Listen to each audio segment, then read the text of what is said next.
Hello, hello, hello. Angel here. Thanks for stopping by. If you've been here before, welcome back. And if this is your first time, thank you for stopping. Today's video is a VR. We're doing a VR to Meg at Rose Honey Ritual and Thea at Garden Goddess Tarot. And the hashtag is only 10 indie decks. Now, I saw Thea's video about this, about her indie decks. And I thought, and once I saw that video, I thought, oh, that'll be, that'll be pretty easy to choose 10. And then I started looking at my indie decks and I was like, this isn't as easy as I thought it was going to be. Meg and Thea did a hashtag, I think it was the end of last year, hashtag only 10 mass market decks. And that was a tough video, or a tough choice to, to only choose the 10 decks. And this I felt was a bit tougher. Anyway, with that being said, we're going to jump straight in with the first deck, and I'm going to warn now for nudity, so if you're of a sensitive nature, cover your eyes now. Okay, there's no nudity here, but there will be in this deck. This is the Shewolf Tarot deck. I'm not sure what edition it is, but I'll put it on the screen. I love the gilding. Mine's a bit dinged up because I've used this quite a lot. I get a really, really strong divine feminine energy from this deck, and I find the whole deck really empowering. It is Thoth inspired, and although I'm learning Thoth now, excuse me, I do kind of read this deck quite intuitively, as well as using the guidebook, which I think is really, really good. So yeah, what was I going to say? I was going to try and include in this video how or what categories or how I use each deck, or for what practice. This is pretty much my self-love, self-empowered or empowerment practice, I have to say I use this for. I don't use it for everyday readings, for instance. So I do have a tarot, like little trolley that sits beside me, and this deck is always in that trolley. I tend to rotate my decks out monthly, but this one is always very, very close at hand, so I can grab it, when I need it. So I do use it quite often in my practice. So yeah, that's that. That's my first choice. We're moving on to the second choice, and I'm going to give another nudity warning. We're going to get the nudity out of the way right from the start, I have to say. Excuse me. Okay, this is the next deck I'm going to show today. This is the Mother Tarot. I haven't edged mine. Okay, so this is a square deck, obviously, as you can see. I tend to use this deck, or I do. I don't tend to, I do. This deck is used for my blood moon cycle practice. Excuse me. This for me is another intuitive deck, I have to say. I love this Empress. I think it's beautiful. I really, really enjoy the colours in this deck. Hashtag Colour Me Happy Tarot. These cards can also be read directionally. I personally don't read them directionally. I don't read the reversals either, I have to say. I've got my hands full reading upright. Yeah, and the guidebook is the same size as the card, so the cards and the guidebook fit into the box. It's the same size as the card, so it's a really good size. It doesn't take up too much room. And the guidebook is quite basic, or not basic. It gives there's no keywords. It gives a description, and it gives a good jumping off point. But I tend not to use the guidebook. I must say, as mentioned, this is more of an intuitive deck for me.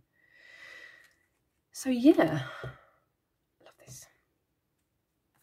So yeah, that's that one. I'm gonna do another another nudity warning, just to be on the safe side. So if you're of a sensitive disposition, look away now. This is the Outgrow Yourself Tarot / Oracle. I've edged mine in black. This is also a deck that I use in my blood moon cycle practice. Excuse me. Now the titles of the cards are on the bottom, and it's was called an Oracle deck because there's they're not oh, my mind's got a blank. They are not keywords, they are key phrases, obviously. Yes, key phrases. This is also influenced or based on the Thoth deck, but I'm still learning Thoth, so I use this one generally as an oracle. I tend to pull one card and use the key phrase to build my tarot spread around it. I adore the artwork in this deck. I love the fact that it's really raw and wild. I love that, and I love the fact that the people in this deck are all lumpy and bumpy and squidgy and knobbly, and they've got bits and pieces here and there and everywhere, and it's not about it's about beauty in a different way. I think it's accepting, being accepting. And I really enjoy that. So yeah, total favourite, wouldn't be without it. And I love the fact that the cards are black. I really enjoy that, I have to say, and borderless. I really appreciate that as well. But I really enjoy this space around the image. So yeah, that's the Outgrow Yourself Tarot / Oracle. I think once I learn, get a bit more of a grip on the Thoth system, I think I will use that deck more as a tarot deck than an oracle deck. But don't quote me on that. We'll have to see. Okay, my next choice is the Spacious Tarot. I haven't edged this one. I got this one quite early on in my journey, and I really enjoy the perspective of this deck. I don't want to say it's uncluttered, but you can wait, what? You can put yourself in the card, and I find that quite refreshing, and maybe why it feels uncluttered. And this was like a very calm deck to me. This usually sits on my self-love altar space, and I use it in my self-love practice. I love the depictions. I love this, and I adore this, and I totally love this. It just makes me want to, take a running jump or running dive off of that ledge. I love that. Love this. I basically love quite a lot of these cards in the deck, I have to say. So I'm not going to go through all the cards I love, but I would love the perspective of this. I love this. So gorgeous. So yeah, this is a total winner for me. I wouldn't be without it, and it had to appear in my only 10 indie deck list. So yeah, I love this as well. I love the Tower. I love all the Tower cards actually in all decks, to be honest. The Tower card is my favourite card in the tarot. Okay, where should we go now? Let's go with okay, let's go with my most favourite indie deck, and that is this one. This is the Monsoon Tarot. This is a deck that I was just using in March. I haven't edged it. Did I say this was a Kickstarter? I think I did, but it was a Kickstarter. I love this deck. I so love this deck, and I paired it with a really fantastic deck, which I'm actually going to show you. I shouldn't, but I'm going to, because I'm a rebel like that. It's just here in my tarot cart. This is actually a mass market. It's a German deck, but these two paired fantastically together. I got some amazing readings in March. It's a definite favourite pairing wise. Now this is obviously a tarot deck, but I did use this in March more as an oracle deck, actually, I have to say. I kind of I didn't take any notice really of the titles.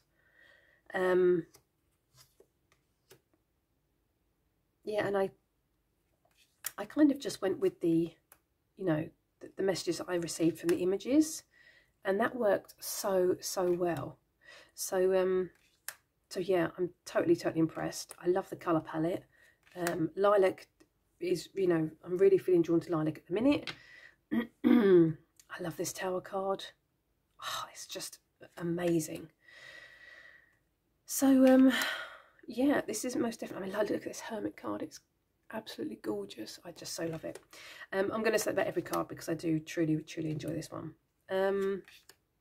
Yeah, I would definitely say this is my #1 indie deck at the minute, I have to say.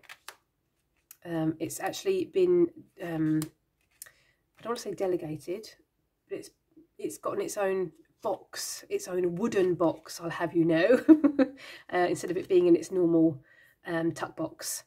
I love it that much. So it's gotten pride of place, can I say, on my shelf in my collection. So yeah, that's that one.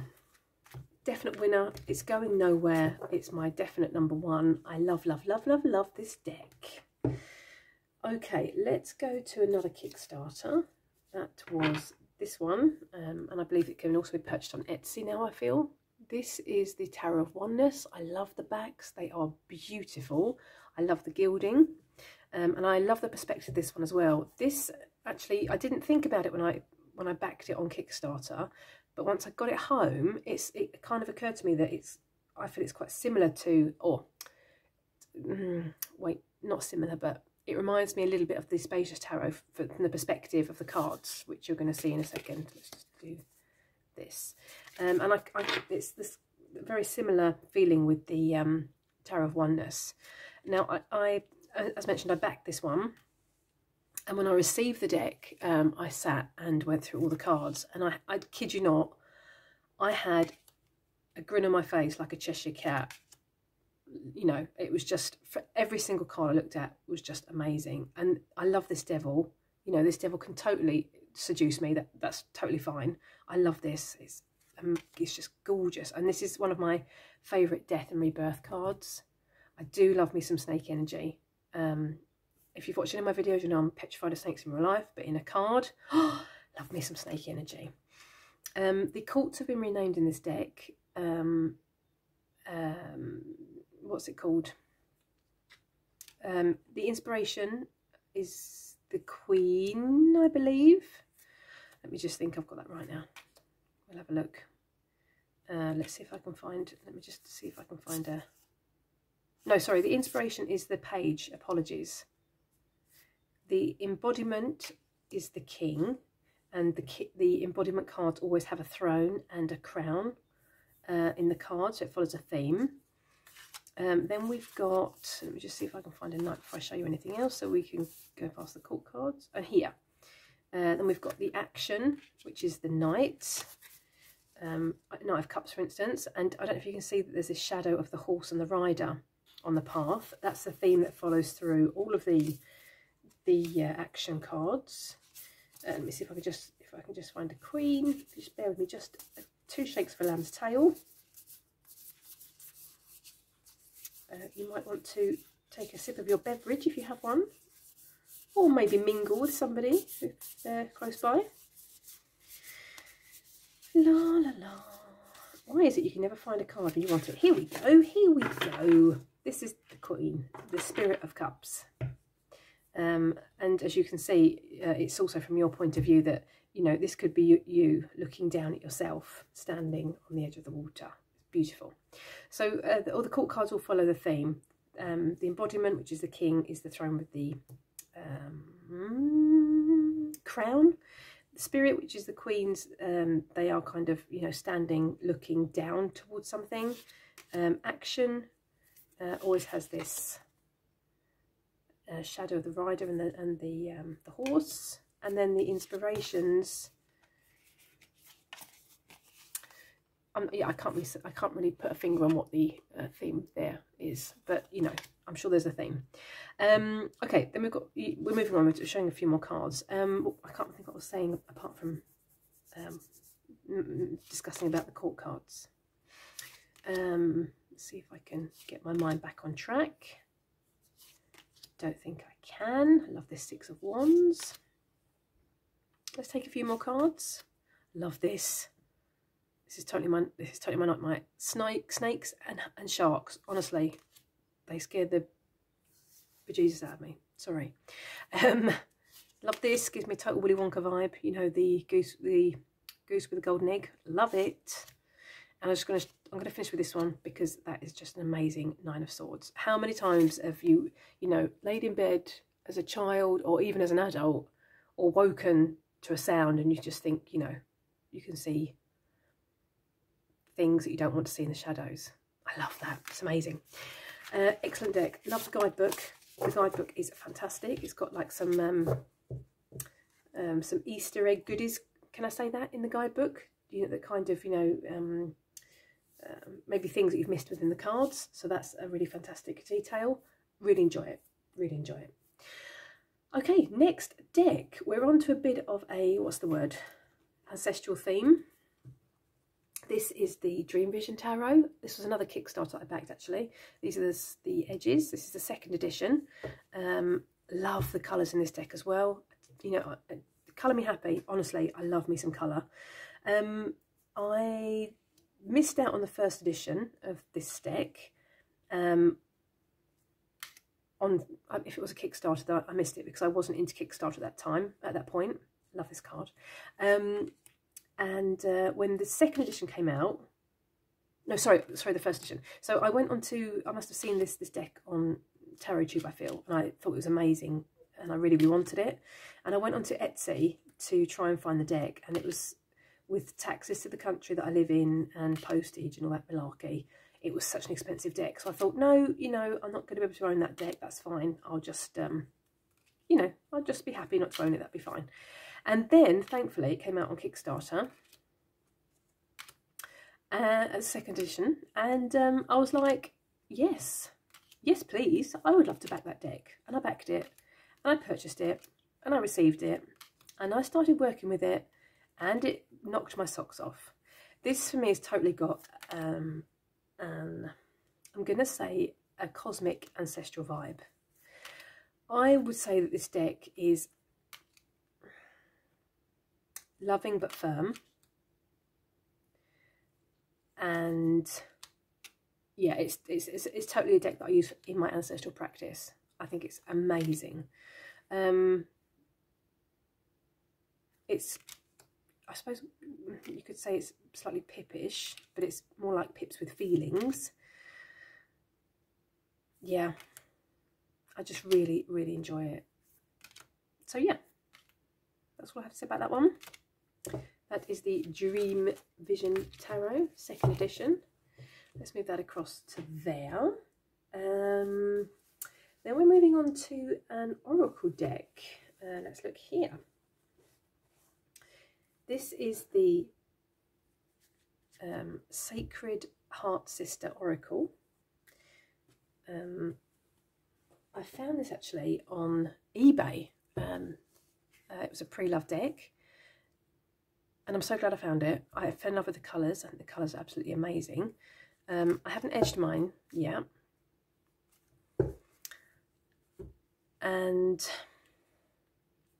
this is by a Swedish creator. The artist is Swedish, and the gentleman that wrote the guidebook is English. So the guidebook is quite poetic in the way it's written.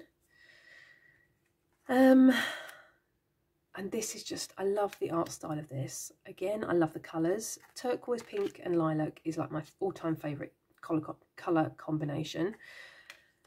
I just think these cards are amazing. I really do.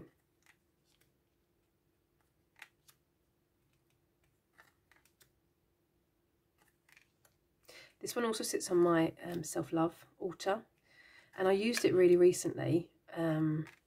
I tend to use it, you know, tend to pull one card and then build my tarot spread around that card. Otherwise I use it more as a clarifier at the end of my reading. But I just think it's gorgeous. And the guidebook, as mentioned, there aren't any key phrases. If I'm just going to pop it in here and show you the guidebook quickly. So it's got the a little thumbnail. It's got the, what's the word? The number, the title, and then it goes into a description of the card. Or no, not even a description of the card. It's more like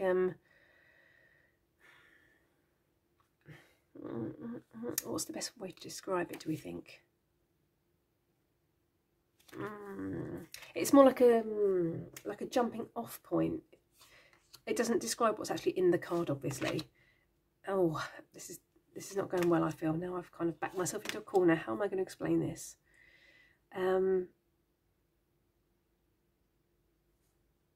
It's just a really gentle, poetic description of the meaning of the card. I'm just gonna say that because I can't think how else to describe it. But I definitely think the guidebook is, or I personally think the guidebook is needed for this deck.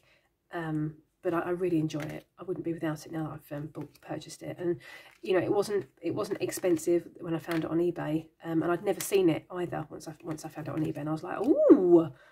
And I got it in my hands and started working with it, and I was like, ooh. So I'm really, really glad it's in my collection.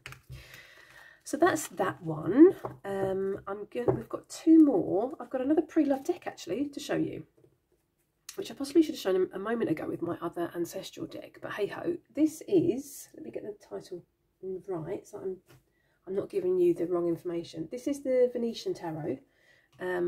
This was also on eBay. This has been well loved, well used, because it's quite dinged up on the gilding. This is obviously the smaller version. Now, Venice is one of my, what's the word? Bucket list holiday destinations, if that makes sense. I would love to go and visit Venice, and I'm trying to talk my sister into meeting me in Venice in August. We'll see if I can talk her into that. I don't know.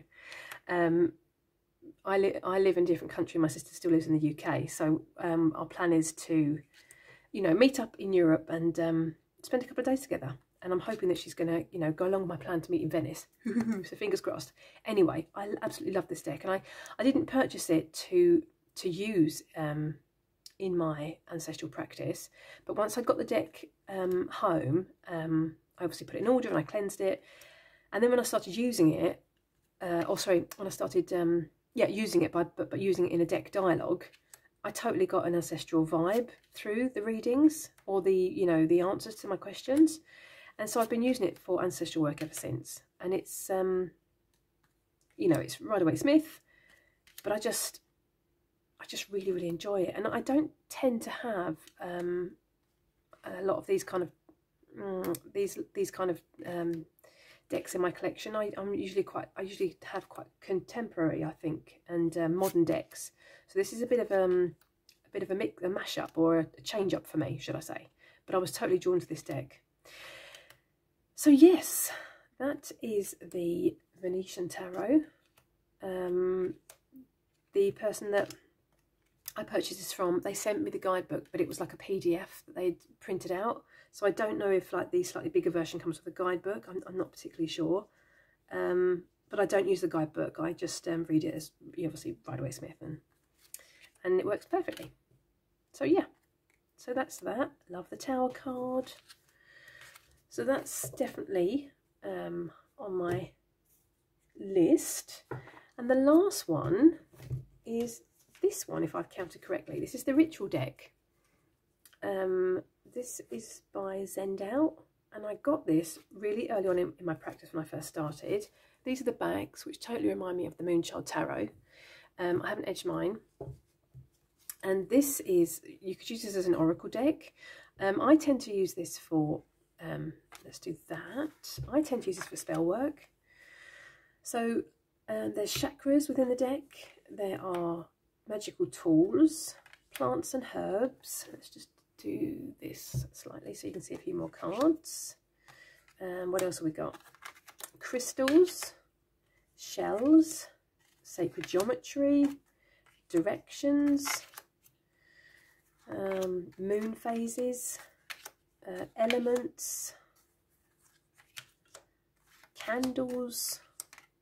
There's a whole, a whole bunch. Oh, and even runes. There's a whole bunch of different things in this deck. It's amazing. It's really, really good. I think that's pretty much it. So as mentioned, I tend to use this as spell work. If I don't have a specific crystal, I tend to, pull a crystal from this deck.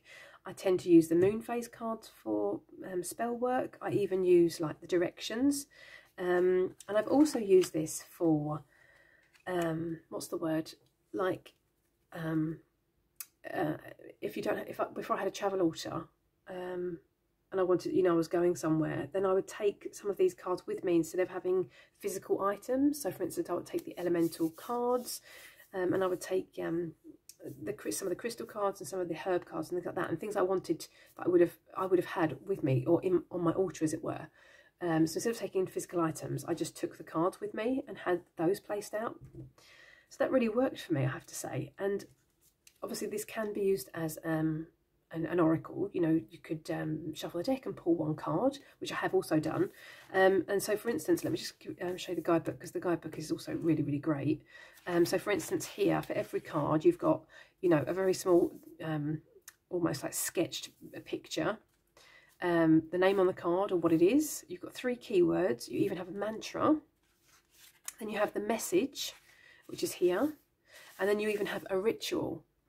And then you have the correspondences, which are actually on the card. So you've got the, you know, what it is, the picture, then you've got the 3 keywords, and these are your correspondences here.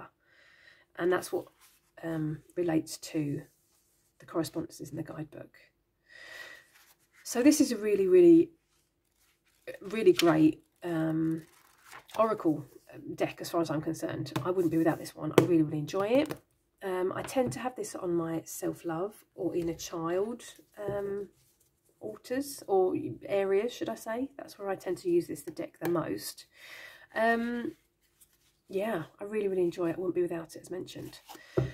So I think that is it. I do believe that is the 10, my 10 indie decks, if I've counted correctly. I do hope so, fingers crossed. What say you? I'm going to hand the baton over to you. What say you? What or which are your favourite indie decks in your collection? Do you have a favourite, or do you have like more than 10? You couldn't even, you know, you couldn't even pinpoint your favourite. I do have that problem at times with my decks. Let me know in the comment section. I'd love, love, love, love, love to know, because I'm nosy. No, I do. I just find it really interesting, and it's, you know, it's fun to, you know, have a bit of a chat in the comment section. I think it's fun to get to know yeah, new people, and, you know, what they do in their practice and how they use their decks and for what practices and things like that. I feel like I'm babbling. I'm gonna stop, and I'm just gonna say, have a lovely morning, afternoon, or evening, wherever you are in the world. Take care. Thanks for watching, and hope to see you next time. Toodaloo.